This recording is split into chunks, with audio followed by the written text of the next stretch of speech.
आपके माँ बाप बूढ़े इसलिए नहीं हो जाएंगे क्योंकि उनकी उम्र हो गई है, आपके वहाँ पर इसलिए बूढ़े हो जाएंगे क्योंकि वो कुछ नहीं करते हैं। So it is very important for them to be engaged in what you doing. हर माँ बाप अपने बच्चे को अपनी बेस्ट कैपेसिटी में पाल देते हैं। मुझे मेरे बचपन में कभी गरीब महसूस नहीं हुआ क्योंकि मेरे माँ बाप ने जो उनकी हैसियत थी उससे ज़्यादा दिया। उससे ज़्यादा शिकायत करना कितना छोटा है ये। कभी हार्ट ब्रेक नहीं हुआ? उसका एहतराम मुझे बहुत है और उस एहसास को मैं समझता हूँ। बाकी डिटेल बुरी कहानियाँ वो आज मेरा सुनाने का मन नहीं। क्विक क्वेश्चन, बॉलीवुड में जाओगे कभी? How is Bollywood bigger than what I do? It's not. Yeah, the money I earn is. Well, how much money do you earn? See, your ego won't be able to handle it. Oh my God, I'm so sorry, sir. बड़े भाइयों में ना एक अजीब सी खास बात होती है। उनके साथ जब हम बैठते हैं तो हमें पता नहीं होता है कि हमें इनसे कुछ सीखने को मिलेगा या इनसे कुछ मदद मिलेगी या ये बात कभी इम्पॉर्टेंट भी होगी या वो टाइम का कोई फ्रूटफुल या प्रोडक्टिव आउटकम भी होगा। बस ना उनके आसपास बैठने में ना मज़ा आता है। और उस मज़े में अगर वो आपकी ले भी रहे हो, मस्ती भी कर रहे हो और कुछ भी अलग रैंडम बातें भी चल रही हो ना, उनकी बातों में एक नया नज़रिया देखने को मिल जाता है। एंड वो नज़रिया लाइफ में एक मस्त लेसन बन जाता है। और ये खास बात होती है हर बड़े भाई में। एंड आज का जो पॉडकास्ट है वो ना सिर्फ मेरे बड़े भाई के साथ है, हम सब के बड़े भाई के साथ है, जाकिर भाई। उन्होंने ना इनडायरेक्टली एंड डायरेक्टली बहुत लोगों की लाइफ में एक बड़ा भाई होने का फ़र्ज़ निभाया है। Through his story telling, through his comedy, through his life lessons, through a lot of things. And आज का पॉडकास्ट उसी बारे में। हमने लाइफ के बहुत सारी चीज़ों में बात करी है। Friendship, love, family, income, how to become successful, how to win, जीतना ज़रूरी भी है कि नहीं लाइफ में, और भी बहुत सारी बातें। So enjoy the show. But before you start the show, अगर आपको हमारा काम थोड़ा भी पसंद है तो प्लीज़ इस चैनल को सब्सक्राइब कर लो, क्योंकि हम ना आपके लिए बहुत मेहनत करते हैं, बहुत अलग अलग तरह के लोग लाने की कोशिश करते हैं और बहुत सारे बड़े इंडिया के लीडर्स और बहुत सारे ऐसे लोग जो इंडिया में एक अपनी पहचान बना चुके हैं, उनकी स्टोरीज़ आपके सामने लाने की कोशिश करते हैं। सो आपका एक छोटा सा सब्सक्राइब हमें बहुत हेल्प करेगा। Enjoy the show.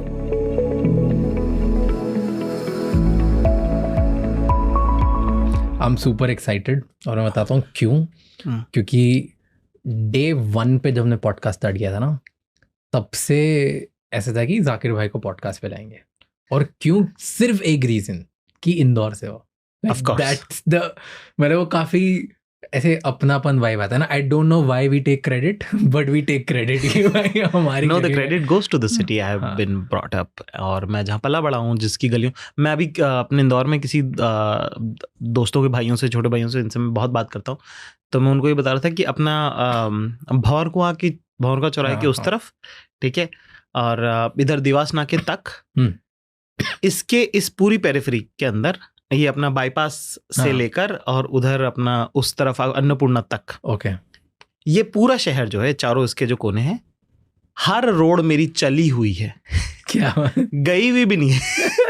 मतलब मैं आई हैव वॉक्ड, कि पैदल चल के मैंने देखा हुआ है। अच्छा, इस गली में है, इनका घर यहाँ है, फलान, इनका अच्छा ऐसा ऐसा। ये पैदल चले हुए? पैदल चला। इसे बोल फ्रेम कर रहे हो कि नहीं? सही नहीं, मैं चला हुआ हूँ मैं। क्यों? क्योंकि एक तो गाड़ी वाड़ी थी नहीं, ऊपर से उस टाइम पे मैं पैदल देवास गया हूँ यार, देवास मंदिर गया हूँ मैं पैदल अपने दोस्तों के साथ। अपने घर से? मतलब घर से भी नहीं, घर से निकले 6 घंटे बाहर थे, फिर उसके बाद लगा कि अरे देवास चलते हैं, नवरात्रि का टाइम है, चलो चलते हैं। तो पैदल गए, है ना। उसमें 2 लोग तो नंगे पैर थे बेचारे। तो वो क्योंकि नवरात्रि में वो, और फिर फिर चढ़ के ऊपर तक गए, दर्शन करे, वापस आए। वो सब बहुत जिंदगी में बहुत खुशनसीब हूँ मैं कि बहुत सारा बहुत प्यार करने वाले लोगों के साथ मैंने अपना बहुत सारा वक्त खराब किया, और वो सारा जो है वो वापस आ रहा है। ठीक है। सो इसी पे ऊपर पूरा कॉन्वर्सेशन होगा, जहाँ पे हम अच्छे लोगों की बात करेंगे, बुरे लोगों की बात करेंगे, अच्छे टाइम की बात करेंगे, बुरे टाइम की बात करेंगे। ऑब्जेक्टिव इस कॉन्वर्सेशन का सिर्फ एक है कि एक छोटा भाई है, इंदौर से निकला हुआ, एक बड़े भाई से समझने की कोशिश कर रहा है कि बताओ सर, आपने आज तक क्या क्या सीख लिया है, और आप सीखने से ज़्यादा किस नज़रिए से चीज़ें देखते हो। क्योंकि जैसे स्टार्ट किया होगा अपनी जर्नी, दुख भरी कहानियाँ सब बताते हैं, हीरो स्टोरी हर कोई बताता है, बट अब जो आपको पता होगा वो कुछ अलग होगा। मे बी एक्सपीरियंस में आपने जो किया, या ठोकर खाई, या जो सीख लिया उन लोगों के साथ बैठ के, तो आपको कुछ ज़्यादा पता होगा जो हम लोगों को नहीं पता, and that's what we want to understand, या कुछ अलग पता होगा। तो वैसे करके उसके ऊपर पूरी बात करनी है। इतना प्रेशर डाल दिया है मेरे को खुद कंफर्म नहीं रहता है कि ये पता है सही है कि नहीं है। ऊपर से कहते हैं कि आपको तो ज्यादा पता है, यहीं पे ही गड़बड़ हो गई, यहीं पे मेरा आधा कॉन्फिडेंस लूज हो गया। कॉन्फिडेंस लूज होता है? क्या बात कर रहे हो, अब थोड़ी होता होगा आपका, अब तो खेल गए। Confidence is very subjective. It's कि सेम आदमी, जैसे कि तुम फॉर एग्जांपल अभी जैसे कि you are very nervous right now, है ना, अपने पेपर ठीक कर रहे हो, है ना, हाथ बांध के बैठे हो, ठीक है, तो अभी तो कॉन्फिडेंट नहीं है राज शमानी। यहीं पे अगर तुमसे कम फॉलोअर वाले 4 क्रिएटर मिल जाए इसी बिल्डिंग के नीचे, उनसे बात करने में तुम्हारा लहजा अलग हो जाएगा, ठीक है। तो वो बड़ा जगह की बात होती है, इट्स नेवर सर्कमस्टेंसेस। कि मैं तो बड़ा इंट्रोवर्ट हूँ, मैं किस, अरे नहीं भाई तुम अपने लोग मिलेंगे, तुम चुप कराना मुश्किल हो जाएगा है ना। तो वो है मेरे ख्याल से। तो कॉन्फिडेंस की जहां तक बात है, वो हो जाता है ऊपर नीचे, वो मतलब वो किसी के बाप का नहीं है, वो सबका हाथ छोड़ देता है, वो कभी भी आपके बगल में आके बैठ जाएगा और कभी भी आपका हाथ छोड़ देगा। तो ऐसे कोई एक आपके साथ मोमेंट हुआ रिसेंटली जहाँ पे आपका कॉन्फिडेंस लग गई हो? रिसेंटली नहीं हुआ, बहुत साल पहले हुआ था एक बार। ऐसा मैं 2017-18 में शायद मामी फेस्टिवल की एक पार्टी थी, और मैं पहली बार, तब मैं यूजुअली बहुत ज़्यादा अपना काम ही नहीं पड़ता यार कि इतना इनके इसकी पार्टी में जाओ, उसकी, इस तरह का अपना काम ही नहीं है भाई साहब। तो मैं मामी पहली बार जियो करा रहा था, तो अंटिला जो अंबानी साहब का जो घर है उसके बेसमेंट में, वो बेसमेंट नहीं मतलब वहीं पे ही उसका वो था जो भी, तो हमको कोई जिनके साथ हम काम कर रहे थे, रसिका त्यागी नाम है उनका, जो प्रोड्यूसर होती थी चाचा विधायक पे, तो वो बोली कि उनकी दोस्ती यारी थी उन लोगों से, तो उनका चलो हमारे साथ चलो, हम उनके साथ चले गए। वहाँ पे हमने देखा एक साथ इतने सारे सुंदर लोग बहुत अच्छे कपड़े में, और हम तो ऐसे ही कैजुअल से ही चले गए थे। तो बड़ा उस टाइम पे वो लगा, पर मैंने जब देखा ध्यान से, तो मुझे समझ में कि वो सारे सुंदर लोग इतने इनसिक्योरिटी की स्पेस में हैं अभी इस वक्त, क्योंकि वो भी अपने काम के सिलसिले में आए हैं ना यहाँ पे, कि वो खुद उस गुंतारे में लगे हुए हैं कि कोई देख ले, कोई नोटिस कर ले, कोई काम का मिल जाए, वो सब ठीक लग रहे हैं नहीं लग रहे हैं, क्योंकि सुंदर कपड़े बहुत अजीब अजीब होते हैं, ठीक है, उसके अंदर कोई भी कंफर्टेबल नहीं होता, ठीक है, वो लगते सुंदर है फोटो में, उसके अलावा उसका कोई यूटिलिटी नहीं। तो वो भी थोड़ा सा है कि ये खसक तो नहीं रहा, यहाँ से तो नहीं आ रहा, ऊपर नीचे तो नहीं हो रहा, ओ इससे वो क्यों बात कर रहा है उससे। वहां पे इतनी इनसिक्योरिटी थी कि मैंने कहा यार इससे तो कॉन्फिडेंट ही हूँ मैं मुझे लगा था मैं इनसिक्योर फील कर रहा हूँ, वो तो 10x वहाँ का एनर्जी 10x था। उस दिन जब से मुझे रियलाइज हुआ, तब से मैं बड़ा खुश रहता हूँ। मैं बस देखता हूँ लोगों को पार्टियों में जाके कि अरे अच्छा अरे यार तो बस वही दिन था, तब से अपना खुल गया शहर ये। रॉयल एल्बर्ट हॉल लंदन, आप पहले हिंदुस्तानी बने जो उधर गए और हिंदी में आपने शो किया जी, एंड फुल था वो हाउसफुल था। मतलब खैर ये तो कोई बड़ी बात नहीं है, क्योंकि वो जगह पिछले 150 सालों से एग्जिस्ट करती है, तो वहाँ पे बहुत लोगों ने परफॉर्म किया है, हिंदुस्तान से बहुत लोगों ने परफॉर्म किया है वहाँ पे। लता जी ने वहाँ पे परफॉर्म किया है। मेरे वालिद साहब, क्योंकि मैं म्यूज़िक के कल्चर से आता हूँ, मेरा संस्कार वो वाला है, इन क्लासिकल फैमिली से मैं आता हूँ, तो मेरे वालिद साहब ने मुझे बताया था कि जिस भी कैसेट सीडी पे अगर रॉयल एल्बर्ट हॉल लिखा हो तो मानना है कि वो उस आर्टिस्ट का सबसे अच्छा परफॉर्मेंस होगा, कि अगर वो वहाँ जाके उन्होंने हल्का माल नहीं दिया है वहाँ, कि अगर रॉयल एल्बर्ट हॉल में तो टॉप क्लास है। तो उस जगह का नाम मेरे जहन में यहाँ से शुरू होता है, ठीक है। एज ए कमेडियन मैं एशिया का पहला कमेडियन बना जो वहाँ पे गया। हिंदी में करना वो अपने आप में एक बड़ी बात है, क्योंकि बड़े वो लोग का थोड़ा सा है कि कौन है क्या है क्यों करना है हिंदी में, ये वो का बिकेगा नहीं बिकेगा वो सब। आई वॉज वेरी लकी कि मुझे ये अपॉर्चुनिटी मिली, क्योंकि उसके ठीक पहले मार्च में इसी साल अक्टूबर में, ये था अक्टूबर 8 को, मार्च में मैं कुछ 12-13 दिन लंदन में था और मैं 3000 टिकट, ऑलमोस्ट 2500-3000 टिकट्स बेच के आया था। तो बैक टू बैक जाना वो एक थोड़ा सा था। फिर मुझे लगा कि क्या पता दोबारा मौका मिलेगा कि नहीं मिलेगा। फिर इंडिया का मैच भी था उस दिन ऑस्ट्रेलिया के साथ, वर्ल्ड कप का पहला, ठीक है तो वो भी अनाउंस हो गया था। फिर मुझे लगा करना है नहीं करना है, कर सकते हैं नहीं कर सकते। फिर मुझे लगा कि यार नाम ऐसी चीज़ है ना साहब, ऊपर वाले ने आपको दिया है, ठीक है ना, आपका तो कुछ किया हुआ नहीं था, आपने वीडियो अपलोड किया और वो चल गया, ये इतना ही है इसमें, ठीक है ना। आप नहीं चलता तो दोबारा और अपलोड करते, है ना, वो भी नहीं चलते, करते ही रहते, अभी भी करते हैं, है ना, अभी भी कर ही रहे हैं, है ना, काम तो आप कर ही रहे हो। जब तक ये है तब तक जितना हो सकता है उतना करने की कोशिश करूंगा मैं। मेरे भाई मुझसे पूछते कि अरे भाई आप इतना क्यों काम कर रहे हो फलान ढिमका। मैंने कहा कि साहब ऊपर वाले ने मुझे ये मकबूलियत दे के मुझे अगर 100 रुपये दिए तो जब ये जाए तो मैं उसे 1000 रुपये करके वापस करूँ मैं, ठीक है। तो मुझे लगा कि रॉयल अल्बर्ट हॉल कर लेना चाहिए, रिस्क है, लेंगे, खाली भी होगा तो हमने किया था और क्या है ना। वो हम तो गए थे, हाँ, हम तो गए थे, हम गए थे, हम कर आए भाई का है ना, कि क्यों डरे कि कुछ नहीं होगा, कुछ ना होगा तो तजुर्बा होगा, ठीक है ना। सही। तो उस शेर है, मेरा लिखा हुआ नहीं है ये, किसी बहुत अच्छे शायर, मेरे ख्याल से शायद राहत साहब का है, मुझे कंफर्म नहीं है, आप लोग कमेंट में बता दीजिएगा। तो उस माइंडसेट के साथ हमने हाँ कर दी।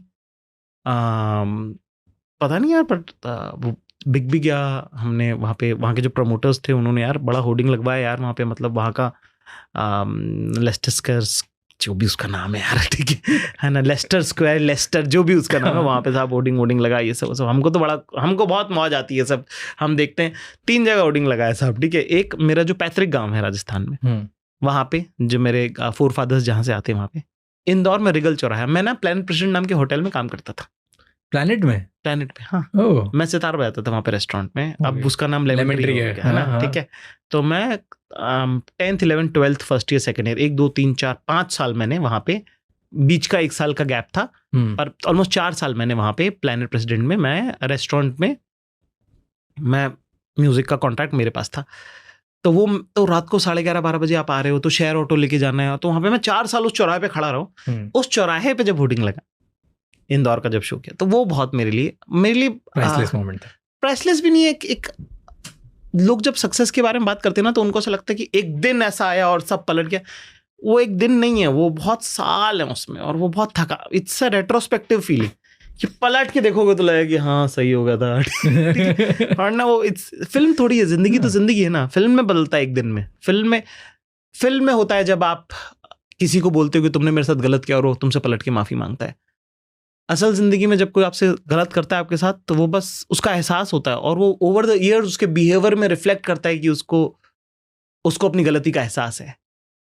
पर उस वक्त तो नहीं हो पाता ना। ऐसी सक्सेस का भी उस वक्त का भी फील नहीं होगा आपको बाद में लगेगा कि हाँ यार ये है ये।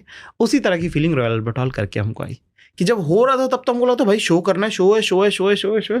तो मैं सबको मजाक में ही कहता हूँ कि रॉयल अल्बर्ट हॉल करना, दोस्तों के साथ कोई गलती से क्राइम कर देते हो ना आप, वो वैसा था कि उसकी सीवियरिटी आपको सिर्फ बाद में है कि भाई अच्छा याद है, गाड़ी ठुक गई भाई, टूट गई है, इंश्योरेंस नहीं मिल रहा है, अच्छा नुकसान हो गया दुकान वाले का, उसको पैसे देने हैं।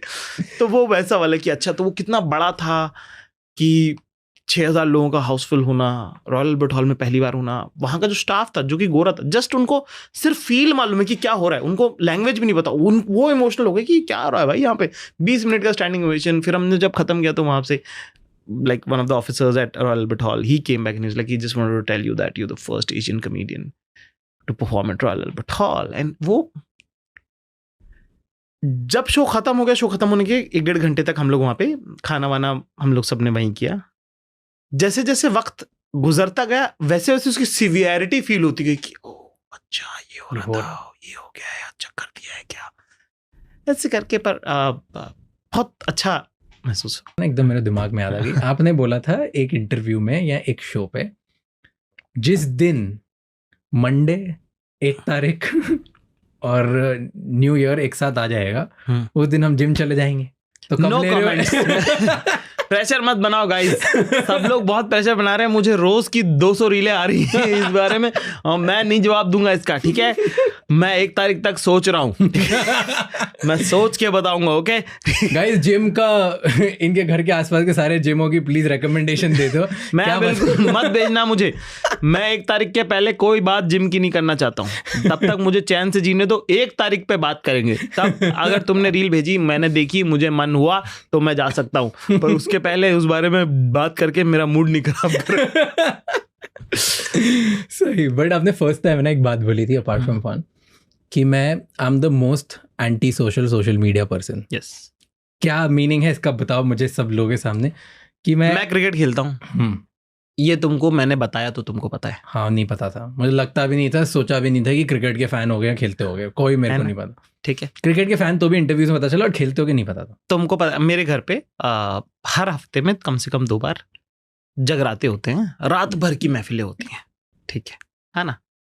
और हिंदुस्तान के सबसे बेहतरीन, खूबसूरत, अपने काम के आला तरीन लोग मौजूद होते हैं। क्या किसी को पता है वो बात?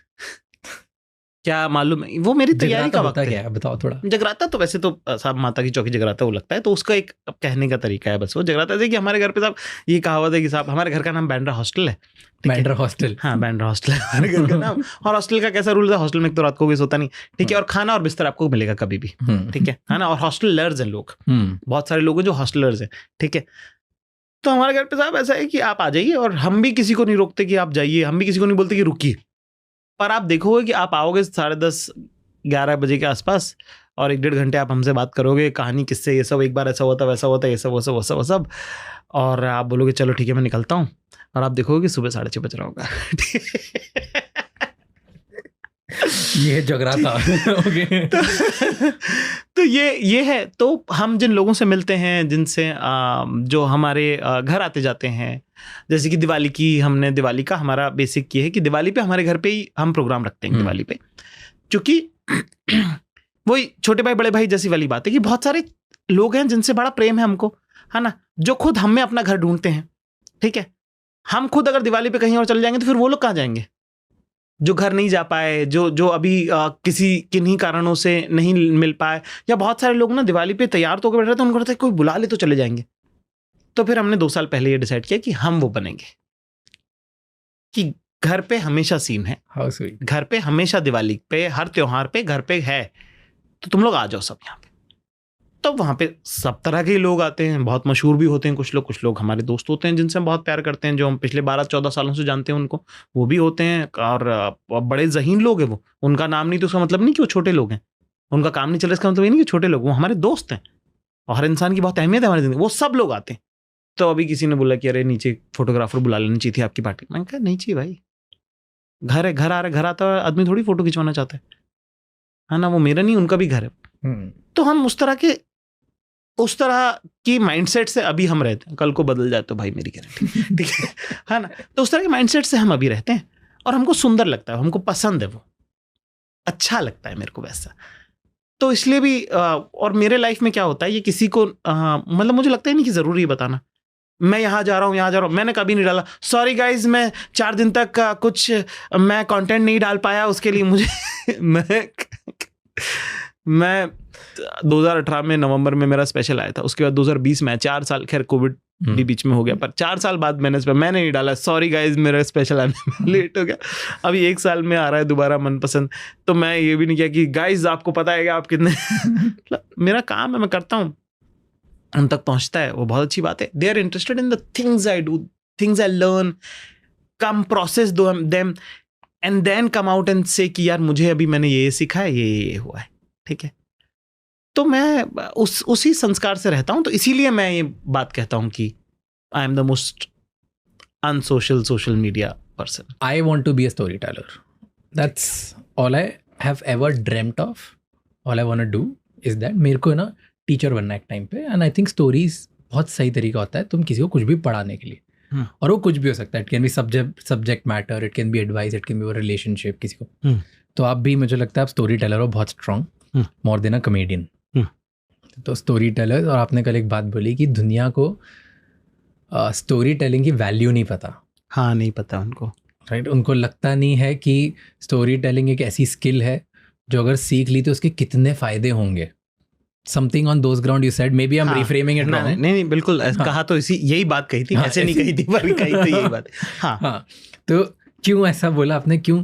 मुझे लगता है लोगों को पता है स्टोरी टेलिंग जरूरी है, नहीं पता है लोगों को। स्टोरी टेलिंग में लोगों को लगता है कि कहानी सुनाना स्टोरी टेलिंग होता है। Okay, story telling is art of conversation. क्या होता है स्टोरी टेलिंग, डीप में बताओ, इलैबोरेट।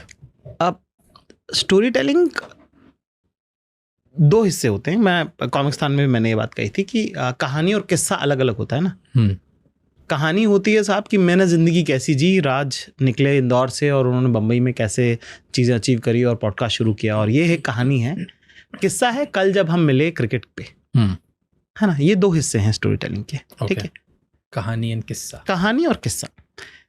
जब बात स्टोरी टेलिंग की आती है तो स्टोरी टेलिंग का जो यूटिलिटी है उसकी वो हर कदम पे पड़ेगी तुमको। वो अगर आप सेल्स में हैं तो वहाँ भी काम आएगी, वो अगर आप टीचर हैं तो वहाँ भी काम आएगी, अगर आप बस में कंडक्टर हैं तो वहाँ भी काम आएगी, आप अगर मतलब आप टेबल बेचते हैं तो भी काम आएगी, और आप लोहा बेचते हैं तो भी काम आती है, और अगर आप हमारी तुम्हारी तरह अगर हवा बेचते हैं तो बहुत काम आएगी। ठीक है, people remember people by the quality of conversation they had, कि फलाने से मिलके बहुत अच्छा लगा था। कैसे लगता है अच्छा? क्या है अच्छा लगना? अच्छा कैसे और क्यों लगता है? उसने क्या कहा, तुमको क्या महसूस कराया? आप किसी पे खर्च करो उसको याद नहीं रहेगा, आप किसी को जो महसूस कराते हैं, अपनापन, वार्मथ, ठीक है, ये सारी चीजें जो आपको किसी इंसान को याद रखने में हेल्प करती हैं। जो इंसान आपको याद रह जाएगा उसको ऑटोमेटिकली आप काम देने लगोगे। तो आपका जो वर्क एरिया वो ऑटोमेटिकली बहुत, उसका डायमीटर बहुत बढ़ जाता है अगर आप सिर्फ अच्छे बात करने वाले इंसान हैं तो। और अच्छी बात करने का एक बहुत बड़ा पहलू है कहानी, किससे सुना पाना, कि अरे एक बार हमारे साथ भी दरअसल में ऐसा ही हुआ था।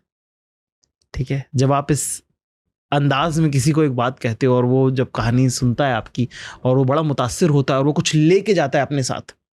हम लोग सबकी ना यहाँ पे एक खाली जगह है एक, हर इंसान जो हमसे मिलता है वो या तो कुछ भरता है या कुछ लेके जाता है। वो सब लोग जो आपके मन की ये जो खाली बाल्टी है इसको भरते हैं वो आपको बहुत पसंद आते हैं, जो खाली करते हैं वो आपको नहीं पसंद आते, आप उनसे मिलना नहीं चाहते हो। There are people who will fill you, there are people who will empty you. You don't want to meet people who empty. True. ठीक। कहानी सुनाने वाले लोग, कहानियों में क्योंकि बहुत तरह तरह की चीजें होती हैं, एक याददाश्त होती है कहानी की अपनी, कि यार फलाने ने मुझे बताया था और उसने ऐसे ऐसे कहा था, तो वो आप उस आदमी को हमेशा याद रखोगे ना, उसमें एक सीख होती है। ठीक है, इसमें सबसे इंपॉर्टेंट चीज क्या है? Story teller. क्यों इंपॉर्टेंट है? क्योंकि कहानी का हिस्सा जो है वो आपकी नजरिए से ड्राइव हो रहा है। तो जब वो कहानी लेके जा रहा है तो सिर्फ कहानी लेके नहीं जा रहा, वो आपका नजरिया भी लेके जा रहा है, तो आप उसके साथ हो हमेशा। इस वजह से स्टोरी टेलिंग बहुत इंपॉर्टेंट है आपके हर फील्ड ऑफ एरिया के लिए। It is more about a conversation skill than just being a story teller as a story teller. तो अगर क्विक एक दो आपको टिप बतानी हो कि कैसे एक बेहतर बात करने वाला इंसान बन सकता है, बेहतर स्टोरी टेलर बन सकता है, क्या याद रखें? बहुत सारा पढ़ें और सुने, अपने से बेहतर लोगों में उठे बैठें, उनकी बात सुने और उनको सुनाने की कोशिश करें। अपने से कमतर और जो कम समझदार और जो उस सर्कल में नहीं है उन लोगों को, चीटिंग है ये पर करिए, उससे बोलने की आदत डेवलप होगी। ठीक है, सो ट्रू, है ना। और एक बार जब बोलने की आदत डेवलप होगी तब आपको समझ में आए कि अच्छा ये नहीं बोलना चाहिए था। लोग बोरिंग कहेंगे, कहने दीजिए। लोग कहेंगे ज़्यादा बात करता है, बोलने दीजिए। मेरा ऐसा मानना है कि इज्जत और ज़िल्लत का एक कोटा ऊपर वाला आपको उसके साथ भेजता है।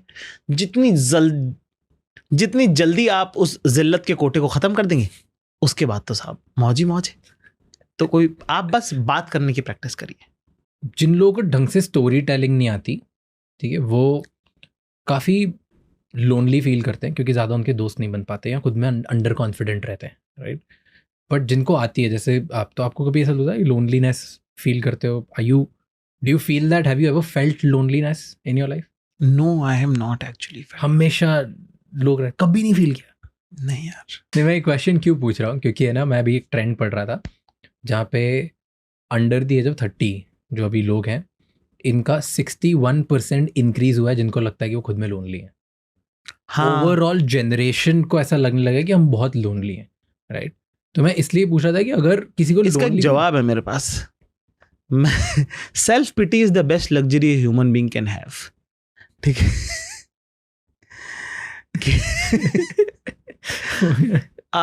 इसका एक दूसरा पहलू ये है कि गलत बात नहीं है अगर उनको लोनली लग रहा है तो।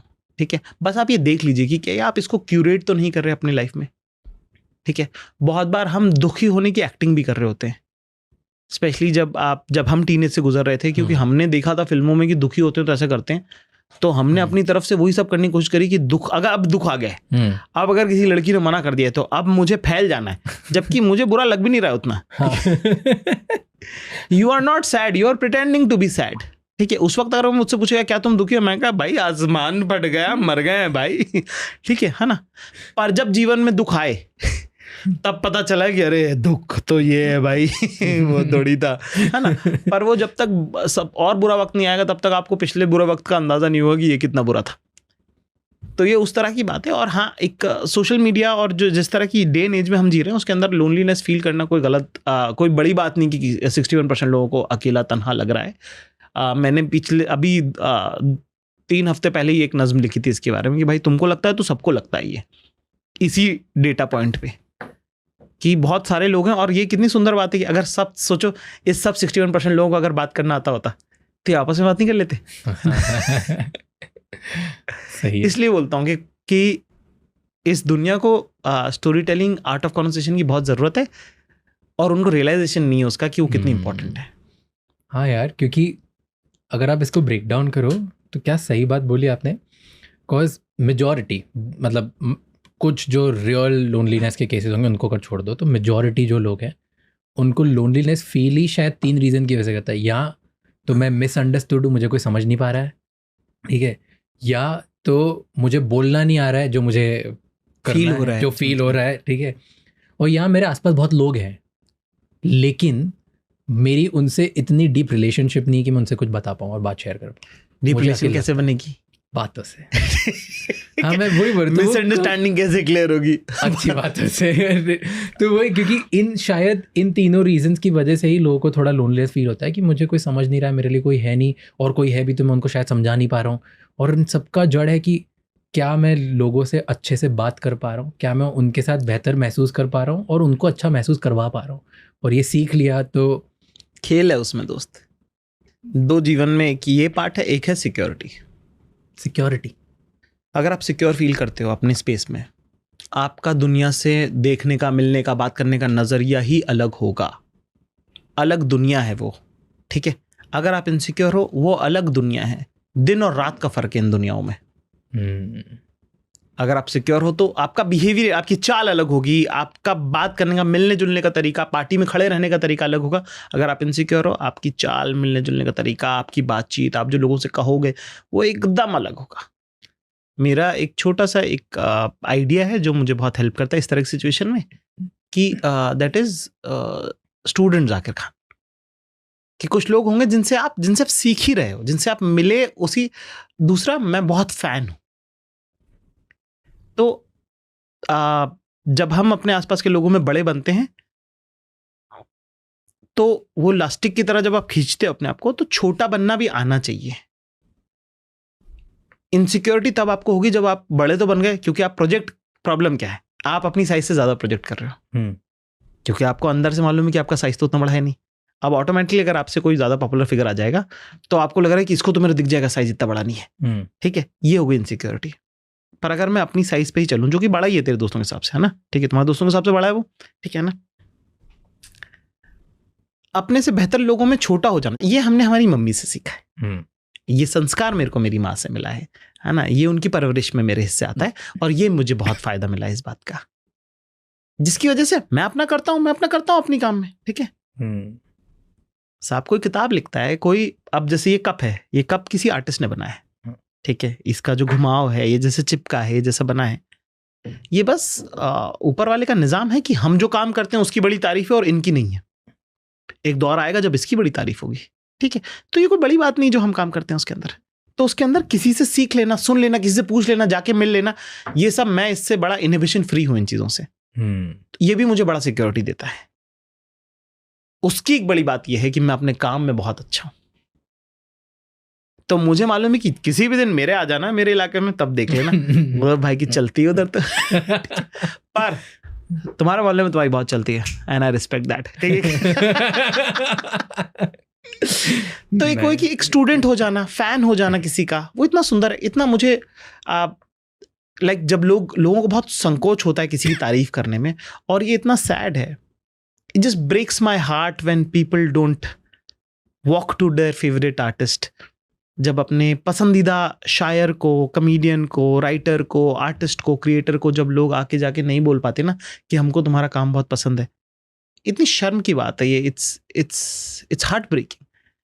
क्योंकि जिसको नहीं पसंद है वो तो बोल रहा है, हाँ, वो गाली भी दे रहा है, कमेंट में भी दे रहा है, डीएम में भी दे रहा है। और आप जिसका काम पसंद करते हैं, अप्रिशिएट करते हो, उसका दिन खराब करने वाले तो भाई 1.5 लाख लोग हैं, ठीक है। और तुम्हारे हिस्से में है उससे मिलके बस ये बोल देना कि यार बहुत अच्छा काम करते हो आप। तो मैं वो फैन हूं भाई अपने पसंद के लोगों का। मुझे जरा भी किसी का काम अच्छा लगता है, मैं जो मैं इंस्टाग्राम देखता हूँ, मेरी जो रील का है वो अलग है वो मैं सहारनपुर के लड़कों का फैन हूं मैं, ठीक है। मैं उनका कंटेंट देखता हूँ, गंदी गाली गलौज करते हैं वो लोग, ठीक है। दिल्ली के जामिया के लड़के, मैं उनका यूट्यूब दिन भर देखता हूँ मैं उनका फैन हूं मैं उनका। मेरे को मिलेंगे मैं पागल हो जाऊंगा मैं कि अरे भाई क्या करते हो तुम यार, ठीक है। तो मैं ये कह रहा हूँ कि वो शर्म नहीं है मेरे को उसके अंदर, वो बहुत मदद करती है मुझे। तो मैं अभी आपका रीसेंट पॉडकास्ट देख रहा था, मैंने बहुत छोटा सा ही देखा क्योंकि फिर आप आ गए थे तो रुक गया वो लास्ट मेरी रिसर्च का लास्ट पॉडकास्ट पूरा देख नहीं पाया, ठीक। उसमें से देखिए आपकी मम्मी के साथ आपकी रिलेशनशिप थोड़ी सी आपको किसी एक टाइम पे पता चला कि इतनी सही नहीं जा रही है क्या? हाँ। इतना ही मैंने सुना, क्या था वो बात? यार हमारी मम्मी के साथ हमारा रिलेशनशिप बहुत इवॉल्व है अब। हुआ है कि हम जब चाचा विधायक शूट कर रहे थे तो अलका जी, बहुत प्यार करता हूँ मैं उनसे और वो भी बहुत प्यार करती है मुझसे, वो हमारी मदर का रोल कर रही थी। अलका जी नाम है उनका, एक्ट्रेस है, NSD की, बहुत like she has been like an amazing artist all through her life. तो जब हम रीड कर रहे थे तो हमने देखा कि उनकी लाइन ही नहीं है, पूरा एपिसोड निकल गया और वो हर सीन में है और वो एक आधा वर्ड बोला और उसके बाद उनके पास कुछ है नहीं। हमको रियलाइज़ हुआ कि हमारे घर की जब हम, और क्योंकि हमारा आदमियों का घर है ना, मैं, पापा और 2 मेरे भाई, तो हम टेक्निकली 3 भाई, 4 आदमी और एक औरत है, ठीक है। तो उसमें मुझे लगा कि हमारी मम्मी को बहुत स्पेस, जब हम कोई बात कर रहे थे तो मम्मी को स्पेस नहीं, ठीक है। पर ऐसा नहीं, मम्मी अपने आप में बहुत कूल है, ये सब वो सब है फलान टाइम का। तो फिर हमको पहले तो ये हमारे घर का जो सिलाई है वो हमें ठीक करनी पड़ी कि ये स्टिचिंग ही गलत है भाई, ये निटिंग जो है ये बुनाई ही गलत है, इसकी चेंज करनी पड़ी। तो वो हमने कॉन्शियसली चेंज करी। अब जो है हमारी मम्मी हमारे पापा जो है दोनों हमारे लिए बराबर हैं और हमारी मम्मी का से हम सबसे पहले पूछते हैं, है ना, क्योंकि वो गिल्ट कॉन्शियस भी हमको ओवर द ईयर्स का कि यार मम्मी पे ठीक से ध्यान नहीं दिया, तो हमसे बात नहीं करी है ठीक से, तो वो भी एक बात है। और दूसरा 2-3 चीज़ें जो हमने फिगर आउट करी कि हमको लगता था हमारी मम्मी ने बहुत काम किया तो हमको उन्हें आराम कराना है। एक चीज़ जो बहुत मेरे ख्याल से बच्चों को लगती है, तो फिर हमने हमने घर में हेल्प रखना चालू करी और मम्मी को हमने बोला नहीं ये नहीं करोगे आप, हम करेंगे। और हम बड़ा वो था कि हम बड़े डिपेंडेंट थे मम्मी के, कि घर में घुसे तो मम्मी ही देगी खाना और लाना डिमका ऐसा वो सब। तो हमने खुद से खाना लेना चालू करा तो हमारी मम्मी उदास होने लगी। आपको ये लगेगा कि कितनी डिपेंडेंट है मम्मी हम पे या हमारे इस काम पे, या हम कितना मम्मी को एक्सप्लॉइट कर रहे हैं कि मम्मी ही खाना देगी।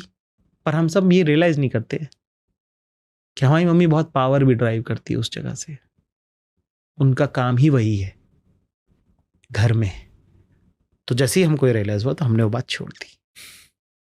तो हेल्प सब अपनी जगह पे, पर मैं रात को कभी भी जब भी आता हूँ तो मैं अपनी मम्मी को बोलता हूँ कि मम्मी खाना खिलाते हैं, ठीक है। तो मम्मी बड़ी रिस्पॉन्सिबिलिटी से उठती हैं कि अरे हाँ भाई, अब लड़का जब वो दूसरों से बात करती, हमारे लड़के तो भैया हमारे, मैं नहीं दूँ तो खाना नहीं खाते और हम इस बात को बहुत प्रोपेगेट करते हैं कि कल को कुछ खाया नहीं। मैंने कहा आप थे ही नहीं, आप सो रहे थे, तो फिर क्या करता फिर? मैं कहा अरे तो खा लेता, उठा देता मुझे क्योंकि उनका वो, आपके माँ बाप बूढ़े इसलिए नहीं हो जाएंगे क्योंकि उनकी उम्र हो गई है, आपके वहाँ पर इसलिए बूढ़े हो जाएंगे क्योंकि वो कुछ नहीं करते हैं। So it is very important for them to be engaged in what you're doing. Just to involve them in your jing bang कि अरे ये कर रहा है। अभी हमने चाचा का शूट किया, तो अब क्योंकि घर में रहता हूँ तो घर भरा रहता है, ठीक है। मैं नहीं रहता हूँ तो घर एकदम खाली रहता है। तो वो बोर हो जाएंगे यार, वो तो इंदौर के रहे हुए हों, हमारे तो घर में ताला तक नहीं भाई साहब, हमारा दरवाजा खुला रहता है इंदौर का। मतलब मुझे पिछले 15 सालों में याद नहीं है कि मैं, मम्मी पापा और जीशान अरबाज, हम 5 लोग घर में बैठे हैं। रात का 4 भी बज रहा है तो हैं और 4-5 लोग एक्स्ट्रा घर में, और वो सब हमारे परिवार का हिस्सा है। और वो हमारे माँ बाप को, जो लड़के जीशान के 2 दोस्त होंगे, 2 अरबाज के होंगे, 2 मेरे होंगे, 2-4 घर वालों के, है ना, उनके जो प्रिय लोग होंगे, तो ऐसे 10-12 लोग हम मिनिमम 12-15 लोग रहते ही रहते हैं रात को 2 बजे 3 बजे भी। उन लोगों को आप बम्बई में लेके फ्लैट में अपने टंगा दिया है। तो ये जो घर में जो महफिल रखना और ये सब करना, ये सब हमने और पापा मम्मी के लिए किया है। क्यों चहल पहल रहती है, लोग आगे आंटी ऐसा, आंटी वो, ये वो। मम्मी हमारी खाने बनाने में इतना उनको वो है कि कुछ खाओगे तुम, वेज हो तुम, वेज बनाना, वेज, अरे यार वेज बना, ठीक है बनाती हूँ।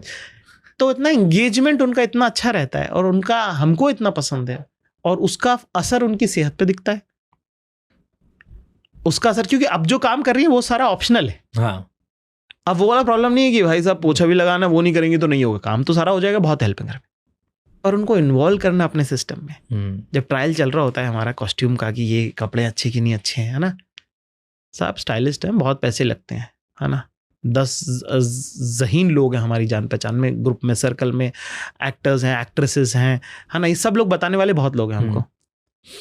पर हर बार वो कपड़ा पहन के बाहर पापा मम्मी से पूछने की, पापा कैसा लग रहा है, मम्मी अच्छा लग रहा है, वो उनको जो जॉय देता होगा, मुझे बहुत जॉय देता है कि घर में बड़े हैं। घर कैसे होता है, घर आपके बड़ों से होता है। तो वो मेरी मम्मी के साथ, मेरे पापा के साथ हमने क्रैक किया है वो कोड, और वो मेरे ख्याल से मेरी पिछले 5 सालों की सबसे बड़ी कमाई है। कितनी डेप्थ है इस बात में, मे भी लोगों के लिए बहुत नॉर्मल बात है, but I was seeing my self in this पूरा, लाइक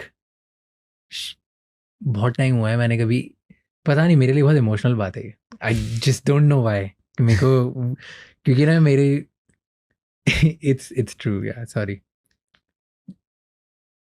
yeah, just क्योंकि I could see like everything you said is true, is exact, मतलब आप पूरी स्टोरी सुना रहे हो, मेरे को आप नहीं दिख रहे हो, मुझे लगा अरे राज ये कर रहा है, मेरी मम्मी ये कर रही है, मेरे पापा ये कर रहे हैं, मेरे यही सब हो रहा है, और सेम सिचुएशन एग्जैक्ट हो रही है। शायद ये बहुत लोगों की कहानी होगी, आई एम श्योर। इट्स क्योंकि उनको अपने सिस्टम में, एक बात जो बोली ना हमने बहुत सही है कि वो माँ बाप इसलिए बूढ़े नहीं हो रहे क्योंकि उनकी एज होती जा रही है, वो माँ बाप इसलिए बूढ़े हो रहे हैं क्योंकि काम नहीं कर रहे, कुछ तुम्हारे सिस्टम में है नहीं, तुम करना छोड़ दिया उन्होंने सब।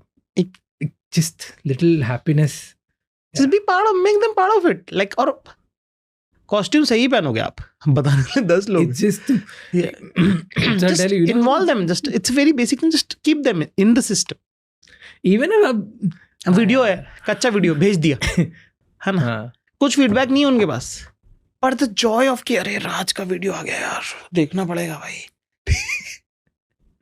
Yeah, that is bang on, like no, मतलब मेरा कुछ ऐड करने लिए इतना ये इमोशनल मोमेंट है ना मेरे लिए, बिकॉज एग्जैक्टली से, because I realise this pandemic के बाद, एज पर्सनल एज फैमिली, हम लोग एक टफ टाइम से जा रहे थे because of health of my mom, my dad, थोड़ा सा मल्टीपल थिंग्स, ठीक है, और काफ़ी टफ था। और उस टाइम पे अब आप बड़े बेटे हो, आपको लगता है कि हो गया, इन लोगों को रिटायर होकर बैठ जाना है, घर में बैठना है, 1% काम करने की ज़रूरत नहीं है, अब पूरी दुनिया आप चलाओगे और ये सिर्फ चिल करेंगे लाइफ में, राइट, कोई इनको आपके लिए खाना बनाने की ज़रूरत नहीं, क्योंकि मेरी मॉम होम मेकर है, उन्होंने मेरे लिए खाना बनाया हमेशा, राइट। और उनकी हेल्थ इस बारे में, मतलब बीच में एक मोमेंट था जहाँ पे 10-12 दिन अगर वो नहीं कर रही तो और बीमार होते जा रही थी, and then one day out of nowhere, मतलब रात को मेरी मॉम सुबह 5 बजे कुछ उठी, क्योंकि मैं जाने वाला था उस दिन बाहर अब्रॉड फॉर 4-5 डेज, 4-5 मेरी मॉम उठी 4 बजे, और एक मीठी कोकी करके एक डिश होती है सिंधियों में, वो बनाई मेरी मॉम ने सुबह उठ के, बहुत पसंद है। तो वो सुबह उठ के मेरी मॉम बना रही अकेले, मैं क्यों कर रहे हो यार, ये क्या तरीका, मतलब चिढ़ गया मैं एकदम से, एंड 2 मिनट कुछ नहीं, अरे तू जाएगा ना बेटा मेरा, तू जा रहा है, तू उधर खाएगा क्या, बाहर तेरे को मिलता नहीं, तू वेजिटेरियन है, ये है वो है, बहुत सारी चीज़ें बोली, और जैसे जैसे बना के मुझे 6 बजे वाली फ्लाइट से वो बना के डब्बा बना के भेजा, राइट। अब मैं उधर जा रहा हूँ, मैं US में, वहाँ पे मेरी मॉम को बस मैं स्माइल करते हुए देख, लाइक इट्स, जब मैं उधर से वीडियो कॉल कर रहा हूँ, जब मैं बात कर रहा हूँ, वो 12 दिन बाद मैंने पहली बार देखा कि she is looking forward to something. Yes, अब वो वेट कर रही, अच्छा टेस्ट कैसा था, सही था, खा लिया, ये कर लिया, फ्लाइट में कमी तो नहीं लगी, और उनका वो इतना अच्छा था। एंड देन मेरे पापा मुझे बता रहे हैं कि यार आज तो बहुत खुश है ये, और 12 दिन में हमने वो मोमेंट नहीं देखा था because she was going through a tough face. Yes, तो ये था, और उसके बाद फिर अब हमने रियलाइज़ करी, हमने और करने दिया, तो अब जब भी मेरी मॉम कुछ भी बनाती है, बहुत तारीफ करो उसकी। जैसे कि मैं अभीश घर आए थे एक बार हमारे, अभीश मैथ्यू, तो उन्होंने पहली बार देखा कि हम खाना खा रहे हैं और हम बोले मम्मी यार बहुत अच्छा बना है, मम्मी यार, यार मैंने तो मम्मी को बोला नहीं, उन्होंने कहा पर हम हमारी मम्मी को जब ये बोलते हैं खाना बनाना, it's such a nothing job, कि लोग आपको तभी बोलेंगे जब खराब बना है, जबकि खाने का स्वाद जो है वो ना मसालों का है, ना बर्तन का है, ना पानी का है, वो सिर्फ नियत का है। Just validating. यस। और मैंने किया भी, वो बात भी सही थी, पर मैं कह रहा हूँ कि नहीं भी करता तो भी कोई बात नहीं थी। ठीक है। हाँ, उनका दिन बन गया और वो बात लेके ना वो 15 लोग और बता रहे हैं कि मैं ही बोलती हूँ, जो होता है मेरा ही है सब, आज भी कंट्रोल मैं ही करती हूँ, बता देती हूँ। जैसे पापा हमारे साहब अभी डांट लेते और क्या कर लेगा ये, और ऐसा नहीं चलेगा। ठीक है। ये मेरे पापा ने रिसेंटली किया था, तो मैं कुछ भी पहन के बैठ जाता हूँ। ठीक है, तो आगे रैंडम है, क्या है, कंटेंट अच्छा होना चाहिए, मैं कभी फोकस नहीं है कैसा दिख रहा हूँ, क्या कर रहा हूँ। और मेरे पापा ट्रैक कर रहे हैं प्रॉपरली कि यार इसमें तो अच्छा नहीं लग रहा था, ये कैसे बाल कटा दी, ये कैसे नहा के तो बैठा कर पूरे बैठे हैं। मैं इनवैलिडेट करता गया, करते क्या वो, लेकिन परसिस्टेंट 6 महीने तक बोलते रहे। और मैंने मतलब आप सही बोल रहे हो, एक काम करते हो, आप आ रहे हो अभी मुंबई, अपन साथ में शॉपिंग करने चलते हैं, 4-5 अपन हफ्ते के 7 अलग अलग हुडीज ले लेते हैं कलर के, आपको अच्छा लगता हो हुडी में, अलग अलग कलर अपन ले लेते हैं, साथ में बैठ जाते हैं, फिर मैं वही पहनूंगा। ठीक है, वो ले लिए, उनकी पसंद है, अब अच्छा है गंदा वही जाने।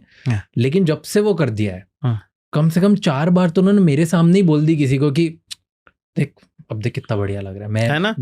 मैंने इसको करेक्ट कराया, नहीं सुनता नहीं था पहले, ये कैसे ही बैठ जाता था। वो उनके लिए इतनी प्राउड फीलिंग है एक येलो से पर्पल करना कि it's just that Joy is priceless Joy. और पता है वो ट्रैक भी करते हैं एक चीज, इस देख ये पहने ना इसलिए तेरी मिलियन पे गई है। अरे मैंने ना इससे कोई लेना नहीं है। बिल्कुल सही कह रहे हो अंकल आप, मैं खुद भी यही मानता हूँ। इसका पता नहीं कैसे अजीब अजीब कपड़े पहन के बैठ जाता था ये। How's your relationship with your dad, father? It's amazing. It's beautiful. He has built that relationship. He spoke to me even when I was a child as an equal. Nice. मुझे बराबरी का दर्जा दिया और मुझसे बराबरी की बात करी। उन्होंने मेरे कभी किसी सवाल पे मना नहीं किया। कोई शिकवा, कोई गिला, कुछ ऐसा है कि नहीं यार, एक चीज ये ऐसी होती बेहतर होता? उनके हाथ में नहीं थे चीजें। आप अपने माँ बाप से क्या शिकायत करोगे यार? उनको जो बेस्ट आता था वो कर दिया, उनको आता ही नहीं है उससे। अरे उनको आता ही नहीं है तो उनसे कैसे मांगोगे आप? हर माँ बाप अपने बच्चे को अपनी बेस्ट कैपेसिटी में पाल देते हैं। आप रेट्रोस्पेक्टिवली देख सकते हो कि अब जैसे मुझे मेरे बचपन में कभी गरीब महसूस नहीं हुआ, क्योंकि मेरे माँ बाप ने जो उनकी हैसियत थी उससे ज्यादा दिया। पर अब अगर मैं पलट के देखूं तो भाई साहब गरीबी का जीवन था वो, है ना? ठीक है, हमारे घर में टीवी नहीं था, फ्रिज नहीं था, लैंडलाइन फोन नहीं था। मेरे मतलब सामने सब कुछ आया है। 7,000 का फ्रिज भी किश्तों पे आया है जब मैं 12-13 साल का था तब। ठीक है, वरना आप सुराई के पानी से आप पी रहे हो और वही ठंडा पानी है और आप वही कोशिश कर रहे हो। आपको मटके का अंदाजा है कि भाई इसके ऊपर जो है टाट बिछा के गीला रखो तो उससे ठंडा पानी होगा। ये सब आपने सीखा है क्योंकि आपके घर में फ्रिज नहीं है ना? तो मैं अपने बाप से क्या शिकायत करूं कि उनसे नहीं हुआ? क्या बोलूं मैं उनको? उनकी जो भी समझ में, हैसियत में जो बेहतरीन हो सकता था वो उन्होंने मुझे देने और करने की कोशिश करी है। उससे ज्यादा शिकायत करना कितना छोटा है ये, कि क्या बोलूं उनको कि तुमने ये नहीं किया। उनको आते ही नहीं है, ये तो हमको आता है। अब हमको आता है तो अब हम कर रहे हैं। आप अपने बाप को अपनी उम्र में इमेजिन करो कितनी जिम्मेदारी उठा रहा था वो आदमी। हाँ, हम लोग सब तो बहुत शादी नहीं कर रहे, लेट, ये सब वो सब नहीं का। इस उम्र में तो साहब हमारे पापा साहब दुनिया का टेंशन था, हमको तो कुछ टेंशन, हम हो गए थे तब तक। तो 3-4 बातें मेरे पापा की बताना चाहता हूँ जो मुझे लगता है कि हर बाप को रेप्लिकेट करनी चाहिए। एक, कभी किसी और के सामने उन्होंने डांटा नहीं मुझे। बहुत मारा है, बहुत कूटा है, पर किसी की शिकायत पे नहीं मारा। आप कितनी मेरी कंप्लेन लेके आ जाओ, उनका की बात करता हूँ मैं बताता हूँ। बच्चे का कॉन्फिडेंस खराब होता है उससे। दूसरा, रात का काम है अपना, म्यूजिक का काम करते थे, लेट आते था, है ना? पूछते थे हर दिन, तुम 2 बजे आओ, 4 बजे आओ, उठ के पूछते क्या हुआ, फिर कैसे, फिर तूने क्या किया, फिर कैसे हुआ। सवाल पूछते थे कि कैसा मेरा दिन कैसा रहा, पूरा डिटेल। तो आप जब दुनिया में जब चल रहे हो तब भी आपको लग रहा है कि यार कुछ तो ऐसा होना चाहिए जो फिर शाम को बताने में पापा को ऐसा लगे कि कुछ हुआ था आज। उसने मुझे ये बोल दिया, मैंने बोल दिया, है ना? कभी मेरे पापा ने ज्यादा बोल दिया, किसी बड़े से अगर बदतमीज से बात कर दी या ज्यादा अपनी बात कहते हुए अगर वजन रख दिया तो उन्होंने बहुत हल्के में समझाया हमको। कभी कैसे बोल दिए ये नहीं किया उन्होंने, कि नहीं ऐसा भी नहीं बेटा, ऐसा भी कर सकते, पर अच्छा जवाब दिया तूने, पर इसका कहने का दूसरा तरीका भी हो सकता था। ऐसे समझाया उन्होंने। हम लोग हाँ यार जवाब तो अच्छा दिया, हाँ सही बात है यार, कहने का दूसरा तरीका भी हो सकता था। आप भी उसको साथ लेके जा रहे हो उन बातों को। ये छोटी छोटी बातें मुझे इतनी काम आती हैं जिंदगी में, मेरी पर्सनालिटी को शेप करने में इतना मुझे। मैं हेड बॉय था अपने स्कूल में, ठीक है, छोटा स्कूल था पर बहुत सुंदर, मेरा ग्रोथ का बड़ा पार्ट रहा है वो 11th-12th जहाँ पे मैंने पढ़ाई करी, ठीक है। स्कूल लिटिल एंजल कॉन्वेंट करके स्कूल है, बहुत छोटा सा स्कूल है, पर उन्होंने बहुत प्यार से मुझे, वहाँ पे मैंने बहुत सीखा। स्पोर्ट्स अच्छा खेलते थे लिटिल एंजल वाले। हाँ, बहुत तरह तरह के वो जिसमें मैं पढ़ा हूँ शायद वो उसकी सेम बात नहीं कर रहे हम लोग, है ना। वहाँ पे एक छोटी चीज़ होती थी कि बाल सभा बोलते थे उसको। बाल सभा हर शनिवार को आप कुछ भी परफॉर्म कर सकते हो, एक पीरियड फ्री है पूरे स्कूल के सामने। अच्छा, कुछ भी परफॉर्म कर सकते हो? हाँ, गाना गाओ, डांस करना डांस करो, कुछ जोक्स आते हैं तो मैं होस्ट करता था बाल सभा। मेरी ज़्यादातर जो कॉमेडी की टाइमिंग है, जो परफॉर्मेंस का जो पूरा वो जो बिल्ड हुआ है मेरा कॉन्फिडेंस, वो सैटरडे की बाल सभा में हुआ है, ठीक है। तो वहाँ पे ये खैर ये एक बात है, तो मैं हमेशा से उसको बहुत, मैं कभी उस बारे में बात नहीं करी, पर मैं I want to credit some part of my career to that just small, कि एक प्रिंसिपल ने सोचा, हमारे मूल्य सर थे, उन्होंने सोचा कि ये होना चाहिए अपने स्कूल में, ये होना चाहिए। इससे कितना इम्पैक्ट पड़ता है। आज मैं कहीं खड़ा हूँ तो शायद उसकी वजह से भी है ना वो।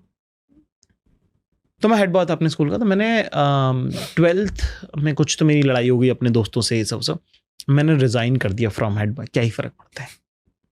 तो मेरे दोस्त ने, जो हेड गर्ल थी हमारी, बहुत अच्छी दोस्त थी, हमारे जो दूसरे दोस्त थे, उन्होंने फ़ोन करके बोला कि घर पे बोला कि अंकल देखो ना, उसको समझ में नहीं आ रहा है, ऐसे बड़ा बच्चों वाली लड़ाई है और वो सब। You will imagine a father relay कि क्या कर रहे हो भाई ये सब, है ना। उन्होंने मुझसे पूछा कि अच्छा क्या हुआ बेटा, क्यों ऐसा लगता है, अच्छा पूरा सुन, उन्होंने मेरा साइड सुना। खैर अच्छा, स्कूल का हेड बॉय होना बेटा, प्यार से बात करी कि स्कूल का हेड बॉय होना बड़ी बात है ना, सबको मौका नहीं मिलता है ना, पूरे स्कूल में एक लड़का होता है जो स्कूल का हेड बॉय होता है, ठीक है। तू रहेगा तो मेरे को बहुत अच्छा लगेगा, पर अगर तेरे को लगता है कि इतना जरूरी है तो फिर तू मत कर। इतना जरूरी तो था ही नहीं यार, टॉपिक तो बहुत ही यूजलेस था।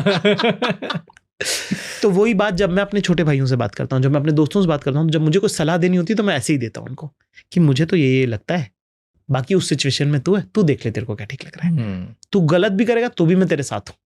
ये कॉन्फिडेंस मेरे को मेरे पापा ने दिया है कि मैं तेरे साथ हूँ, उसी की वजह से शायद मैं यहाँ पहुंचा। तो